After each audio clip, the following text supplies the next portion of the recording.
Hello and welcome, I'm Cliona Foley and this is Off the Bench, a podcast about women in sport which we hope will entertain and educate people of all ages and genders.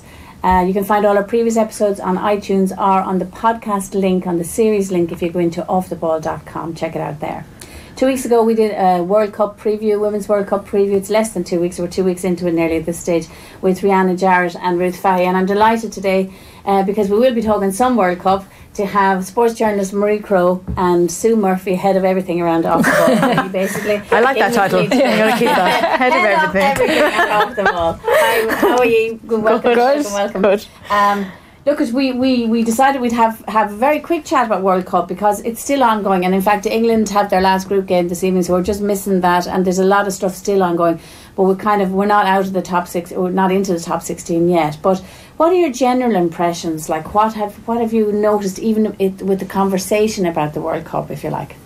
Marie? I thought that a lot more people would watch it, first of all. I know it's the group stages of a World Cup and that it takes a while for things to get going, but I just expected there to be a little bit more about it, like just out and about. Like when I'm out at kids' football matches or just out meeting friends, nobody is talking to me about it, and that wasn't what I expected. I thought it would be a bigger deal. I haven't kind of closed the door on it taking flight yet because we haven't got to the knockout stages, but I'm a little bit disappointed because I thought it would be more of a watershed moment. I'm the same, man.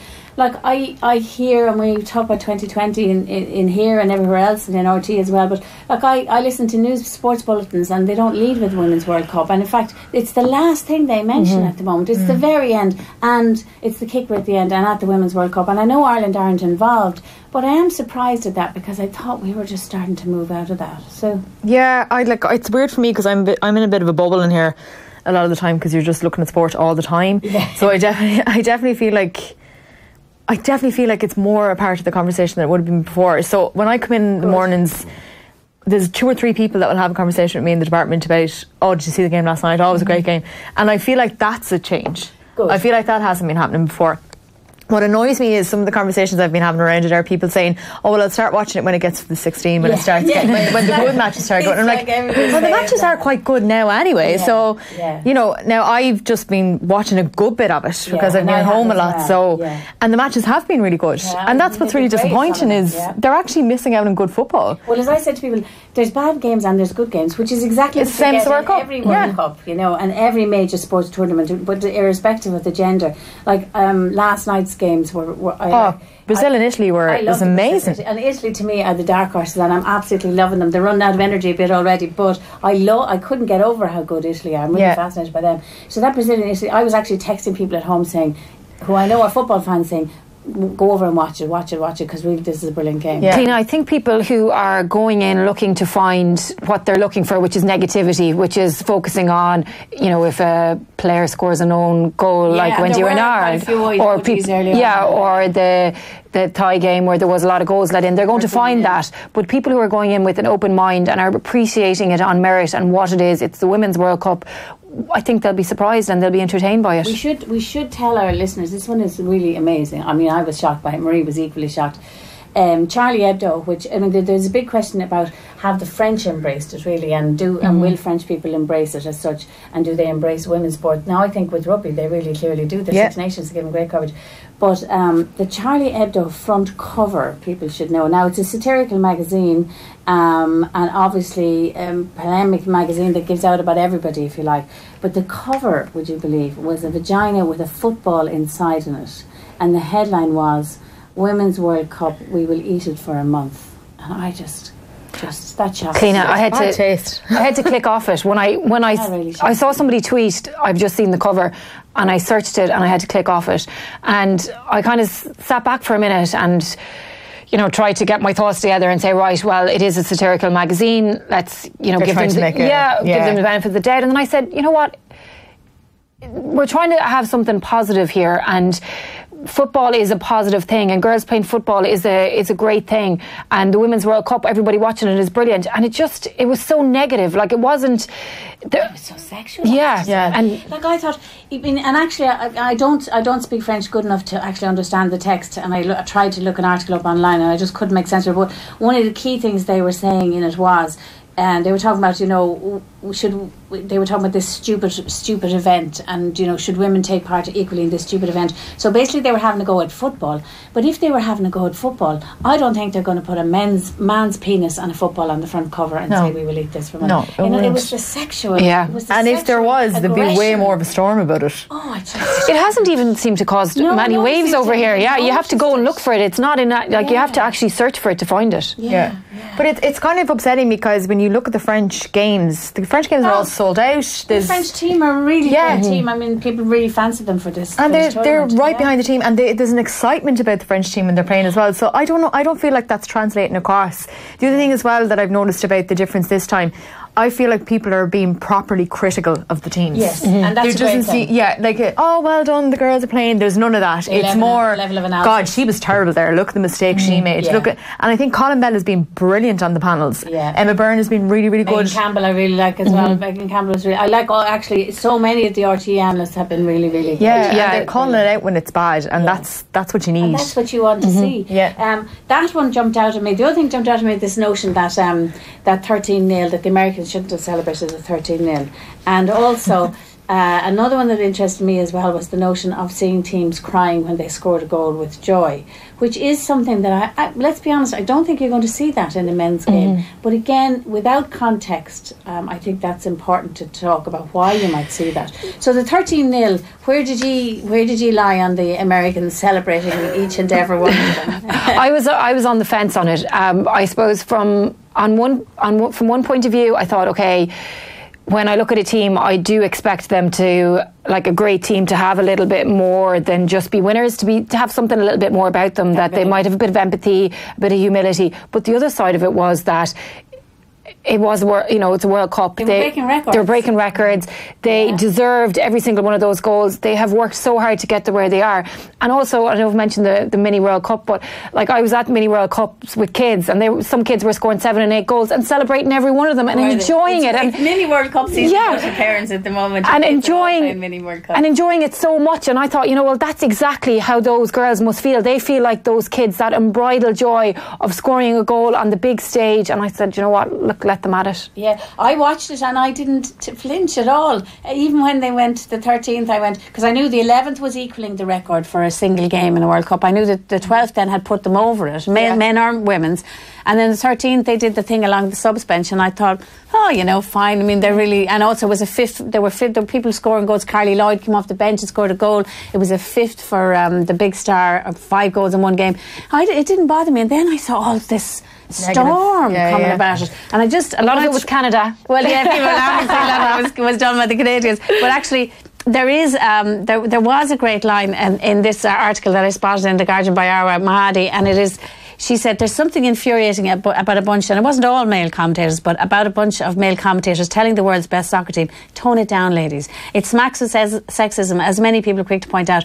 And she's saying it kind of reflects that sort of sexism that you get in life. Do you know what I mean? That it's like, you're too loud when you speak up, you're too aggressive when you stand up for yourself, and you celebrate too much when you're overjoyed with something. Yeah, and Cliona, when you mentioned the Thai girl crying or the manager crying because her team had scored a goal, like when Spurs won the Champions League semi-final, Pochettino was crying and everyone was saying, isn't it great, look at him, look at him and the release of emotion. It's brilliant to see. Isn't it interesting that we've seen Ronaldo crying. We're seeing so much more emotion in the men's game now, but there's no criticism there, or there's no cynicism on it. Everyone applauds it. What do you think about the 13-0 say?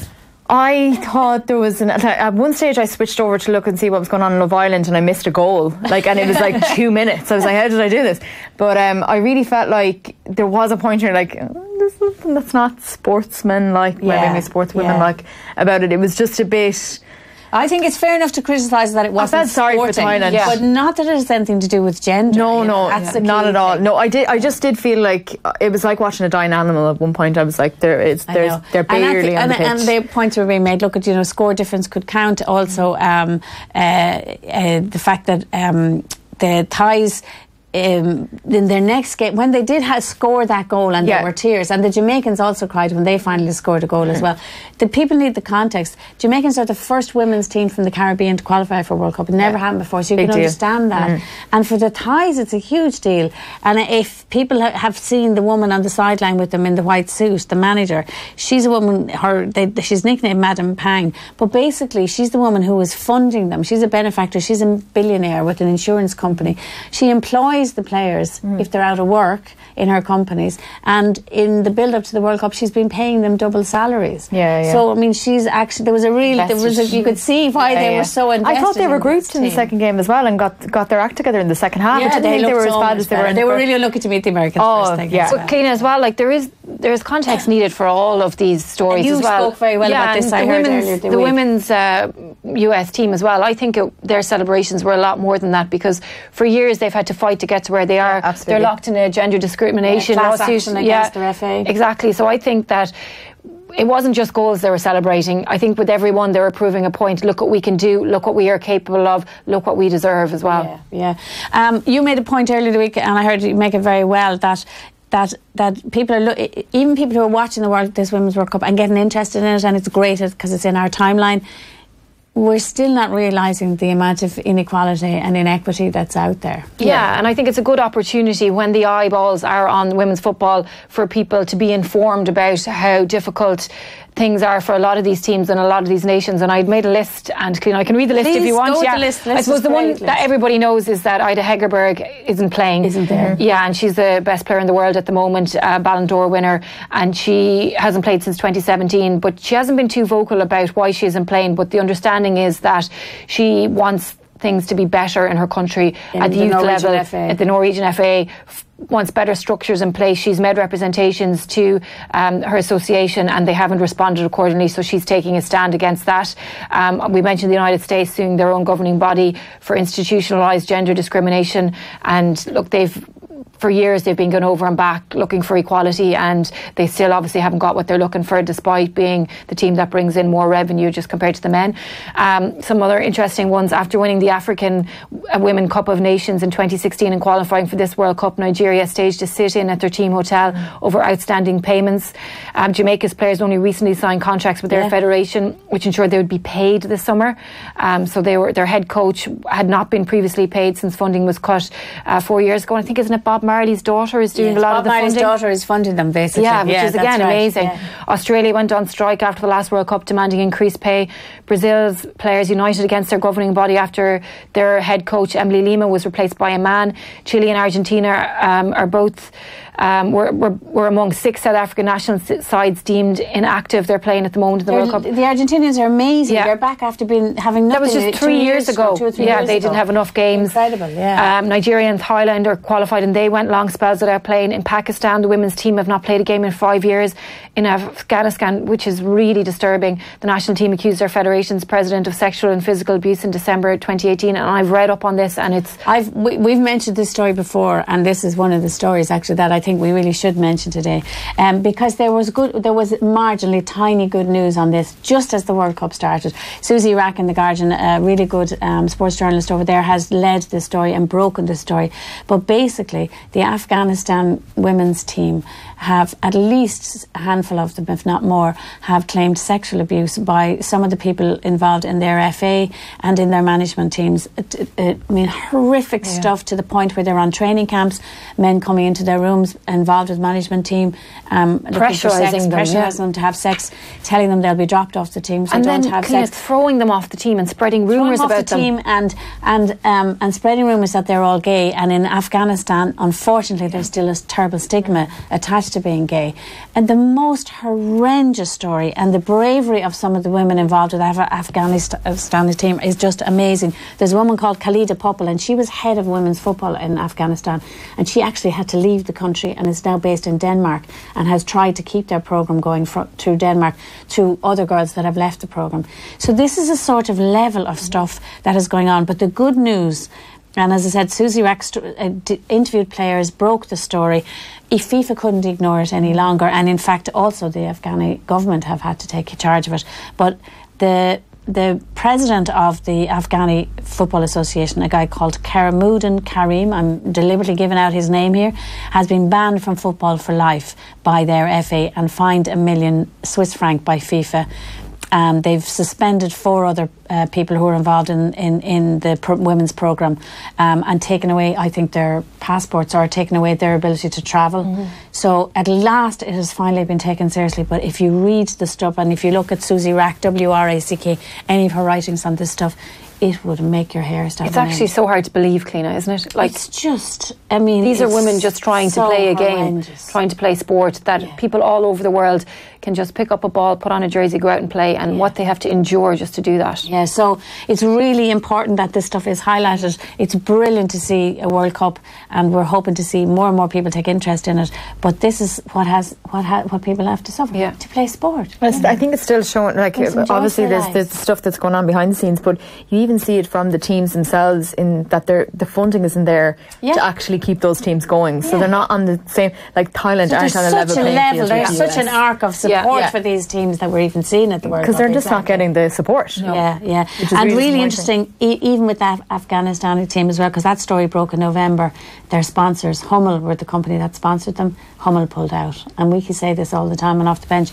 Sometimes the corporates have to get involved here, and if once they make a move, usually the federations usually will start to make moves as well, because they understand if the money's not coming in, what's going to happen here. So good news for those brave women that have fought the fight, and great news as well. And I think we have to recognise it. Like, you mightn't like the Americans' brash celebrations, they may dominate this World Cup. I didn't think they would. I've been surprised at how good they are. But one thing's for sure, they have led the way on this equality, because the Danes and the Norwegians now are getting more money. The Australians, just before the World Cup, they talked about improving their money. Loads of different teams now have a stick to pull on, at least, because those Americans. And remember, our own brilliant women did as well. And every time I see Emma Byrne on RTE, I think. Yeah, and they got advice from Hope Soda beforehand, and she helped steer them as well. So I didn't know they're all helping each other out, and it's so that's a huge part of the context of this World Cup, I think, as well. Really interesting. One last thing on it. There was a bit of controversy as well, because Emma Hayes, who's the Chelsea women's manager, an amazing woman, she spoke in Ireland this year, and we had her on. We interviewed her for Off the Bench. She suggested during the World Cup, in the early stages of it, that maybe in a column, she writes a column, she's doing a weekly column at the moment, maybe the goalposts should be changed slightly for women, because women's goalkeepers are smaller. And there was uproar. And I just thought, again, that's part of sometimes how we badly react to criticism about women's sport and actually don't look at it. Because I don't know whether any of you read her piece, but she actually had some interesting statistics to say why she's even contemplating this. And her notion is, if there's a status quo in anything, sometimes let's just ask, why is that there? Yeah. And in her case, she had some interesting arguments and statistical arguments. She did. But I have to say, Cliona, I didn't agree with her. No. I absolutely did not agree with her. You may not agree with her. Exactly. I just felt that if we start changing things, I don't know, Cliona, I'm sure you remember 12-a-side camogie as well. I was how hard it was to get to 15-a-side, and I think that if you start taking away what we have, then it'll be impossible to get it back. And it wasn't that long ago that in the first World Cup that we were just playing 80 minutes and we managed to get it up to 90 minutes football. The first Women's World Cup, which was 28 years ago, was only 80 minutes. And the American captain famously said that they're afraid that if we play 90 minutes our ovaries will fall out. So I'm just afraid to concede any ground whatsoever. And would you be the same thing?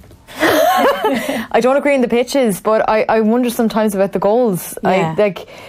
I'm sorry, I look at the poor goalkeepers sometimes trying to reach balls. Well, you see, that Thai goalie was only 5'5". Yeah, and the Nigerian goalkeeper is very small as well. Some of the goalkeepers have been amazing. Some of them are very tall as well. The Argentinian goalkeeper for Vanina Correa has been fantastic. A couple of brilliant goalkeepers, but they're all tall. They are 6'1" or 6 foot usually.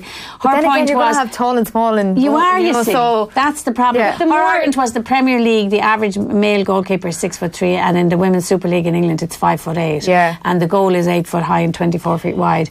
But as you say, I can see there's the always point. a fear that if you roll back, If you give an edge, they'll take an inch, they'll take a mile. Yeah. But also, Cliona, when there's more females playing the sport and more people involved in the game, you're going to be able to isolate the players that you need to be goalkeeper. They do that in rugby all the time. singling out the players for exactly. You take them when they're 10 years of age and you turn them into second row you see somebody players. who's 6'3" at 14, and you say that's what your position should be, and you coach them to do it. And eventually we will get to a place when there are enough females out there who are tall that we can turn them into goalkeepers. And goalkeeping has always been one of the arguments about women they'll never have good goalkeepers, but I see the standard of goalkeeping, and this has been fantastic. Oh, it's been amazing. Some terrible OGs. VAR is driving me absolutely nuts because they're taking forever to have penalties, but actually some of the standard of goalkeeping has been, and I think it's going to kill this argument about women. It's about getting the right women and the right coaching for women to become better and developing the skills. And developing it's the pathway thing again. Interesting stuff. But the World Cup continues, and it's going to continue until July 7th,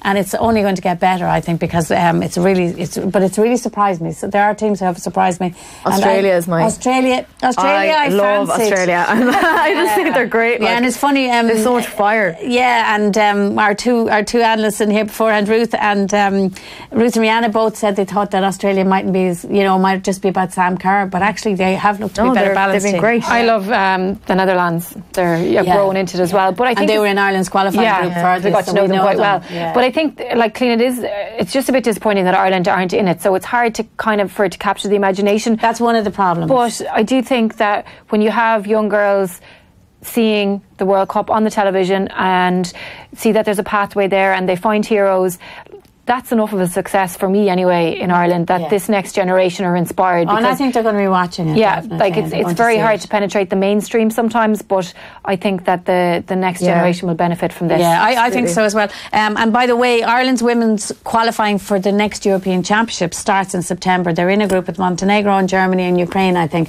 The first game is Montenegro. And we really have a stellar next generation, again, of footballers. It's exciting. Through. So it's a very exciting time. And they're all watching this World Cup thinking, we want to be at the next one, so that's good. There were a couple of things where Nike got caught in two big controversies since we've been chatting last.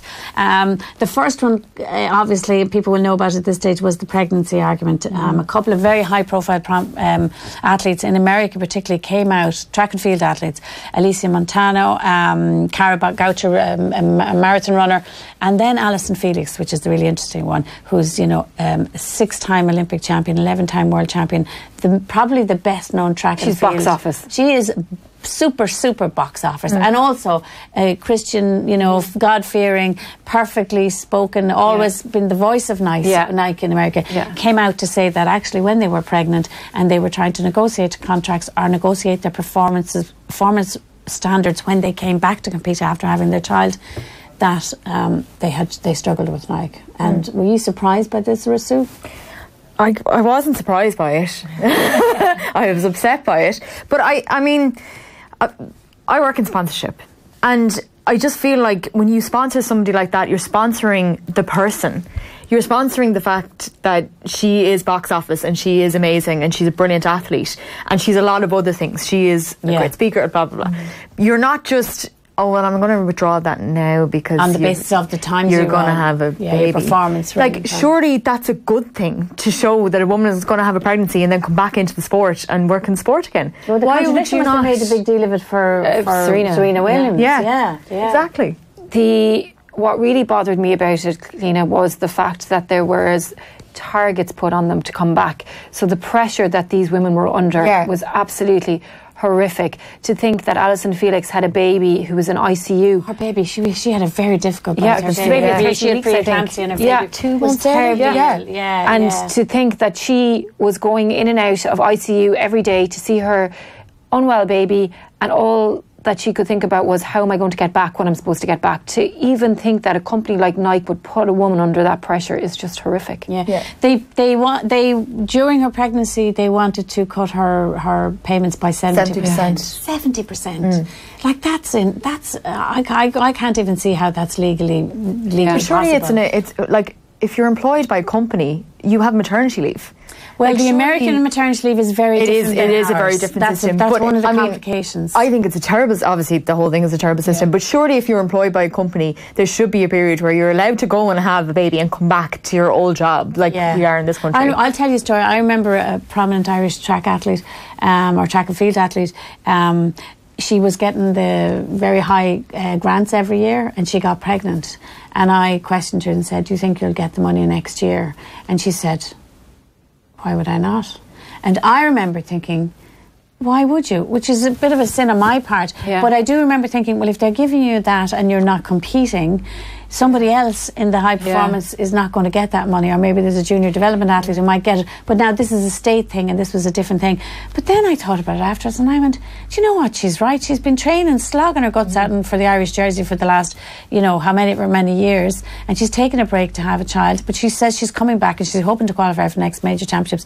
So why shouldn't she get the money when she's a proven medal winner? And that was her attitude. See, I think as well, Cliona, there's an attitude out there as well that this isn't a career, that this is just something that people are doing for a really short period, and for a short period of time. Yeah. But this is actually their lives, and I don't think that is grasped by enough people out there, that this is a career choice that they made, and they have worked every single day, like the way we work, like the way everybody works, to achieve their goals. And so if any woman has an employer, in this case Nike, well then you expect proper services and conditions for you during your time of pregnancy and your after absolutely. And you're investing in the person. You're not just investing in their targets.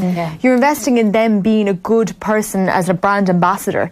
So why would you put all these targets against it to make sure they can? And Alicia Montana got loads of publicity for competing when she was pregnant, and the images of her running when she was pregnant were amazing and got loads of coverage. Again, as I said, Alison Felix has been a really strong spokesperson for Nike. It's not just that she's the brilliant 200, 400 minute runner, it's that she's also a brilliant spokesperson for women and I think athletes. Cliona has really damaged them because their inspirational videos, it just shows how hollow they are. They really only care about sales and it's targeting, and you see them now putting out videos of young girls as well, and clearly. But that was the reason. Felix said one of the reasons she signed for Nike originally was because they told her that they were promoting young girls and women in sport, and that was her reason. Again, it was brave of these women to come out. You could argue and say Felix is 32 now, she's ending her career, she's close to the end of her career, she's out the other side, but I still think it was very brave of them. It's tough to take on big corporations, and the interesting thing is that since they've spoken out, Burton, Altra, Brooke, a lot of sports brands in America all came out and said they were reviewing their policy and they were putting things in place for just terms and conditions for pregnant athletes and coming back. And then Nike also said that they were going to put, quote, new language to their new contracts which will protect athletes' pay during pregnancy. So whatever happens, they've achieved that much. And for women's sport, that's a huge thing. But as well as that, they weren't just brave in speaking out. They spoke out again. They had disclosure agreements. They would have been. They could have been sued and lost an awful lot of money. So it was great personal detriment to go out and speak out about this. But Cliona, pregnancy in sport is so rare as well. I don't think we see enough of it. When you think now we have a professional women's Super League, but so few of them are taking time out to have their children. And I wonder. I think it's increasing. Yeah, and I hope it does. Women going back to elite sport after having children than ever before. Yeah, because Jessica Ennis was one that she did it. Jessica was amazing. I mean, and I think even in team sport, even I noticed it with the GAA, but it just shows the level of support that's needed. But I wonder is that in their, when we look at the Women's Super League, I'd love to know if there anything in their contracts. Has anyone negotiating that? Because again, these are careers that women are embarking in. It's not just a hobby. It's something that they're going to dedicate 20 years of their prime life to. Yeah, and we've heard the Man City head coach, we've heard Emma Hayes also talking about taking time out to have their kids and going back. So it is interesting. It's a slightly different dynamic, I think, than it is for men. And no matter about the physical end of it, in this case. Sonia O'Sullivan wrote a column on it, and I was really surprised. I will bow to nobody in my admiration for Sonia O'Sullivan. I think she is hands down the best track athlete that Ireland has ever produced, male or female. But I absolutely didn't agree with her on that. You can go and look it up online. online. And what really interested me was she was saying, she had a valid point in saying, you're technically self-employed as an athlete, so you should check your contracts and make sure that they're doing. But as far as I could see, that's exactly what Alison Felix was trying to do. She had a discussion about them before she was pregnant. It continued while she was pregnant, and it continued after. So that was a fair point for her to say that you're self-employed, check your contract.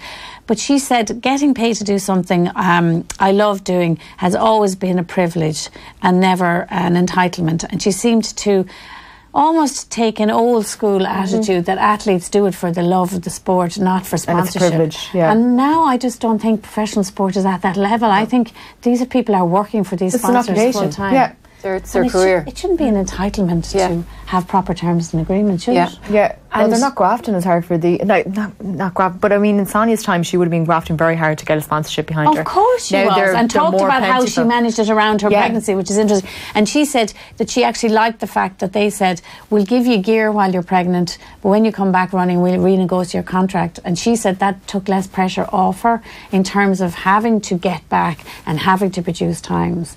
But I think we're in a different climate. And I agree. And I don't think that, like, not every woman is lucky enough to be able to go off and have a planned pregnancy as well. Like, sometimes it comes upon you when you don't expect it. Sometimes you might be told, well, you need to have your kids by a certain age. Like, women, if they want to have their kids in their prime, they should be entitled to do that. They shouldn't have to wait until they've hung up their boots or they've stopped playing or whatever. Which was the old school way. If it should be accommodated now, because so many people do leave it too late and then they'll regret it because there isn't an environment encouraging them to say, look, you can do this now and still be supported. Come back and be supported. Look at that. That's why I loved it. I always followed Alicia Montano on Twitter and everything, because I loved the fact that she was a competitive runner who competed while she was pregnant right up to the very late stages. Competed in American Championships with a big bump, and everybody lauded it and said how wonderful it was. So, but little did we know. No, little did we know what she was going through. And it's made, whatever it's done, it's made companies take this up. And I thought, the other one that made me kind of amused me as well was Nike can't win, I suppose, anyway, because they've done something now, and it just happens to be a coincidence that we're talking about Nike, because believe me, we don't talk about brands on this usually, but they have they've annoyed somebody else by doing something which people would say is very inclusive and very good, which is that at their flag store shop in London, they have a plus size mannequin in the window now, deliberately put it in there with all the other size shapes, and it's wearing their larger size. And a woman called Tanya Gold, who I've seen doing sort of opinion pieces before, but it struck me because it was the Telegraph, and the Telegraph are doing such brilliant stuff for women's sport now, but this is in the news pages, you can't control the news pages. She wrote an article saying, this is madness. You're not serving women well by, projecting obesity as something to be, praiseworthy. She was almost saying you shouldn't be projecting obesity to be acceptable. She went so far with That's what I thought. Yeah. What did you think of it? I thought it went too far. I was shocked by it. Can I say there's a nugget, a small, tiny nugget of a point there? Yes. Now, it's very far away from what her article was. No. But there is a... The point was about advertising, really, I think, wasn't it? I mean, I think it's really offensive to... There's women of all shapes and sizes. And it's really offensive that a woman can't go into a shop and find something over a certain size. Yeah. If she wants to work out. That is, you're literally not catered for in that shop. So Nike are producing that. But I think the part she was trying to get at, but not doing a good job of it, was that we don't necessarily see this as normal, because we should be trying to work towards a point where we're exercising and we're eating properly and everyone's healthy. But that wasn't what she was saying in her article. She got it lost in there, And that was me trying to word that really well. But I'll quote you a piece from it. She said the mannequin size, she said, wasn't 16.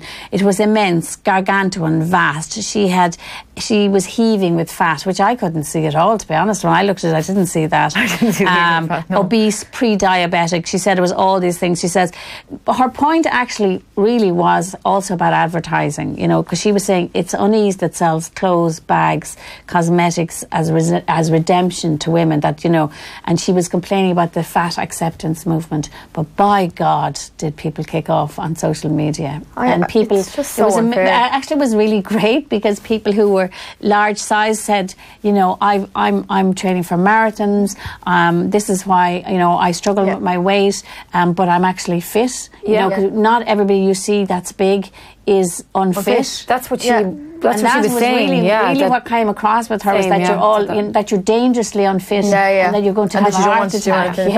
And she was saying, you know, this is unhealthy kind of promotion. You shouldn't be doing this. You're not doing them any favours. And surely it's healthy to promote that you can go and shop for workout clothes. Yeah, you know, because bigger women always say it's so hard to get, and I think it's brilliant. Now I go to my gym now, and I think there's just such an eclectic variety of sizes and shapes in there now that weren't there before. Women are more comfortable going into gyms now because they can get gear that fits them, and they can go in, they can work. And why should workout gear be exclusive to a certain size person? No. Like that's what she was saying as well. Exactly. You shouldn't be allowed to buy certain types of clothes if you're not a size 10 or whatever. Yeah. Like she was saying, it's you know, this is an advertising ploy. It's a cynicism. They're preying on the weakness of people who are overweight or fat, you know, because this is how I'll sell them more gear. But actually, I think that Nike, in doing that, I think it was so quite well, because it gives people a place to go and say, right, well, I know there's going to be something for me. If I want to start my journey of getting healthy, even if I don't and I just want to buy workout clothes, at least I know they're there for me. Yeah. But for somebody, say if somebody who wants to lose weight, I can't even imagine how difficult it is for them. They can't go into a shop and buy clothes. They probably feel excluded in the gym, and then somebody writes an article like that. That's what I'm saying. And that's why it's dangerous. You're actually excluding people. Yeah, it's a dangerous polemic. It's dangerous. It's a dangerous polemic, I think. And like I'm so conscious, I think as well. I always think that, like, I think it's so great now that you can get workout gear in every size and colour and shape, and people, because it's called leisure wear now. Leisure wear, at leisure wear. Yeah, but you know what I mean. That old thing of having to. Well, even when I'm overweight, and I am at the moment, when I go into the gym, I have the biggest T-shirt on to hide me, and I love now to see young girls in there, and they're not afraid if they're bigger, because they're still in there getting fit. No, well, doesn't it just show as well, Cliona? They're not afraid of that. They're making it because there's a market for it as well, and because people want to do it, and they want to wear it, and they want to go out and exercise. So I think it's great. So I think she got it badly wrong, but actually the stuff on Twitter was fantastic, because so many people, like the threads were huge, and the stories were really redemptive and really, really great, and people really supporting each other. If anybody, I tweeted, if you go back on my own Twitter account, I think we might put on the Off the Bench one, at Off the Bench OTB, capital OTB.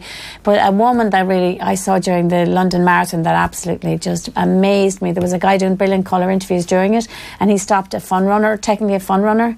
Her baby was 4 months old, and she was running the London Marathon, and she was stopping during the London Marathon to breastfeed her child. And it was the most beautiful piece I'd seen. Women are amazing. It was just amazing, amazing. Yeah. And she was laughing and saying, "Look at me, I'm not in the right shape." And he was saying, "Well, you know, how's the baby?" And she was saying, "Well, actually, I'm stopping a few times around to breastfeed her," and he couldn't believe it. So, like, that's what women do, you know, and celebrate them, and let's get on with it. Like, that's great. Can we just go back to the thing that we go back to all the time in this podcast? Sport is meant to be fun. It's meant to be fun. You're meant to involve people. You're meant to have a good time. Meant to make you feel good. Yeah. It's meant to make you feel good. Exactly. And have fun. Yeah. Exactly. And it's not an exclusive club. No, absolutely not. Just because they just finished it, did either of you get to see or hear or any of the hockey? The Irish women's first Olympic hockey qualifying has taken place. The first big tournament since the World Cup, and it was on last week. I got up to see one of the games. They won it. They won it 11-0. There was no wild celebrating. No, there wasn't. But it was a great game, actually. I felt sorry. They were playing Singapore and they were way better than... But they did celebrate every goal. And why wouldn't they? Exactly, yeah. It was an Olympic qualifier. They need to win it. They needed to build up. The disappointment was that they didn't win the final. I think their group games were so easy. They won them so easy that when it came to the final, they lost the final 3-1. But... they have Europeans coming up this summer, and then they will go on to the next round of the qualifying. As far as I can understand it, the only problem with not winning that tournament is that if they don't do well in the Europeans, it could affect their ranking. I don't know the ins and outs of it, but I do think they're going to learn an awful lot from it, because I read a lot of interviews afterwards, and some of the girls were saying, I wish we could have played it again. We would have done it differently. Yeah. So there will be a huge amount taken away from it as well. I would have said they were playing, even in the game that I saw them dominating, the action was very slow. There wasn't enough speed, I felt. I just felt that. But also their new manager is going to take over properly now as well. And just watch out for it, because their European Championships are in Antwerp on August the 16th and 25th. And then how they do with that will also affect the rankings then for the next section of Olympic qualifying, and that will be a home and away against one other team, and this is when it's going to get really big. One of the things that interests me is what they have 2 new caps, Bethany Barr and Sarah Hawkshaw, and I always say, we should never refer to women athletes in relation to the male athletes in life, but I think people might be interested in Sarah Hawkshaw because people who know anything about Dublin GA, she played underage for Dublin GA, and her brother David, what a talented family. I was about to ask you, is it David's brother or sister? Her brother David is captain of the Irish men's and under he played 20. GA as well for Dublin. He played GA and he should have been in Australia captaining the Irish men's rugby under 20 team. He got injured. He got injured, so he was up watching her on crutches, so that's what I caught my eye. But I mean, it's amazing how talent can go. Talent and determination, I think, can often go in families. We're into the GA season. Championship has started, but at the moment with the football, we're at the championship. We're at the provincial championship level in ladies Gaelic football, and in Camogie we've just started the group sections of Camogie. One of the things to note, and which is a great sign, Sue, is we're getting live streaming. Even though there mightn't be live TV of these at the moment, the LGFA have live streaming of actually all the provincial football finals have been live streamed. That's fantastic, isn't it? I was actually talking to Jackie Connell about it last week. He was very excited. But yeah, it's just great to see those sports being streamed now, because we put out, one of the girls went over to New York to cover one of the games. She did some LGFA stuff while she was out there, and the response was huge online. So there is an interest in people watching these sports, and there is an audience for them. Why wouldn't you? And that's them? Also, as Marie always says, that's where young girls and young boys see women coming through and get interested in them and follow them and see how their careers I think we should have a quick chat about the Waterford and Tipperary match, because last weekend this is a Camogie Championship, the first round of the Camogie Championship. And there was a huge crowd at it. I just saw the video footage of it. Huge crowd at it. Big Waterford derby game. We're pulling off a big shock. They were ahead, but unfortunately then there was a very serious injury to Nicole Walsh, one of the Tipperary players, and the game had to be abandoned because there was no ambulance there. Which that's not a good thing. That's the difference in men's and women's sports very often. And don't have the same support systems. It took quite a while for them to remove her from the pitch, so she's okay now, but it wasn't a nice situation and there was an awful lot of worry and concern about her. So she was released and has severe concussion. She was released the next day from hospital. But you're right, and it is an area as well where we see inequalities, because the money isn't there, because the support system, even because there aren't the same amount of volunteers, or there might be men's matches somewhere else.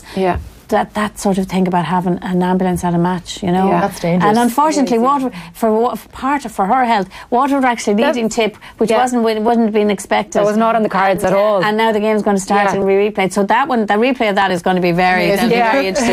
And the big one last weekend in the opening round of the Camogie Championship was the Galway and Kilkenny meet. They're in the same group, and these are group games. And Galway had beaten Kilkenny in the league final, Division 1, big result, but they lost them by a goal last weekend. A bad goal, in fairness, a big bit of a mistake. But the great thing is, I was at home watching World Cup in one, watching it live streamed as well, because Camogie are live streaming. It's the first time ever they're live streaming one game per championship round, and the one this weekend actually is Dublin and Waterford. So it's brilliant that is starting to come. And they're taking charge of it themselves as well, so they're just going, this isn't being shown anywhere, let's just show it ourselves. The worry we always say is, though, that by doing that, you're only transmitting it to people who are interested in it. And how do you get more people interested in it? But it's a start. It is a start. It is a start. And this in the last few years, Camogie semi-finals are live on TV for the first time, and that's all growing. And look at ladies Gaelic football on TV is just amazing. One other great thing in GA actually that I noticed during the week. Mayo ladies have been given fuel cards. Marie, you might explain what that is. So now, I suppose the bottom line is they now have expenses. They're going to have their expenses covered.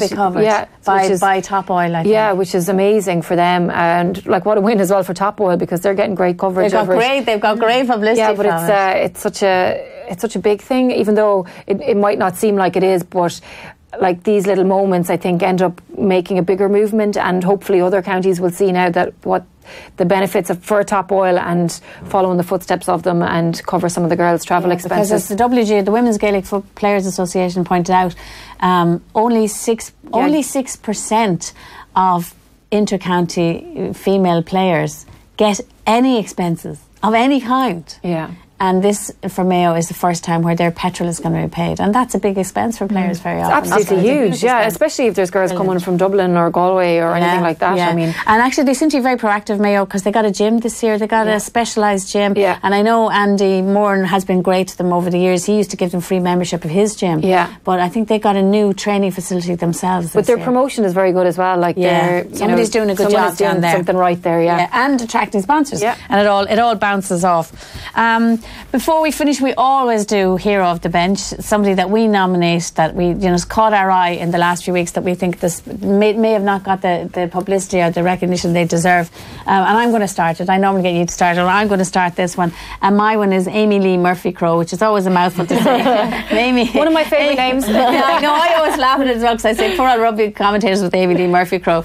But this is amazing, right? Amy, for anybody who doesn't know her, she's a rugby player, plays international sevens and 15s. But she was the top scorer in the WC International Sevens series this year and got the Gilbert Trophy for it. It's the first time any player outside a New Zealander or an Australian has won it. Isn't that amazing? Amazing talent. She's only 24 still from Tip. And so I think we're going to be seeing... I always want to see more of her in 15s games. But the amount of tries she scores... She scored 35 tries in 33 sevens games, international games this year. So that is brilliant. And again, was that all over the papers, all over the radio? No. I didn't hear it. I didn't hear anything about it. Yeah. You were one, Marie. Amber Barrett is my one. She signed a 2-year deal with FC Cologne.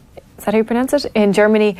So this is really exciting, I think, because we've noticed over the last few years that the more of our international players who are playing professional, like the girls playing in the Women's Super League, the better it is for a national team. Yeah. And I think if we want to qualify for a major tournament, which is the most important thing, I think for women's football here in Ireland, we need to have our players playing the top level. And to see Amber now turn professional, I'm just so excited about it because I think she has so much potential. It's difficult to see that potential when you're in maybe a league that isn't professional and they're not training as much. So I think it's going to really catapult her to a whole new level. She was a brilliant Gaelic footballer for Donegal, but quit Gaelic football to specialise in football. Came to Dublin, went to Peamount, who are leading the league at the moment by 8 points, I think, and now going to Germany. And there's the pathway, there's the progression. Exactly. So the more that we see, I think the better as well. Brilliant. And what about you, Sue? I had a footballer as well now because I didn't know. That's all right. But I was at the fans match, the Aviva fans match. Oh we should say. Yeah. Were you playing? I didn't know. I was neither of us played. I went down.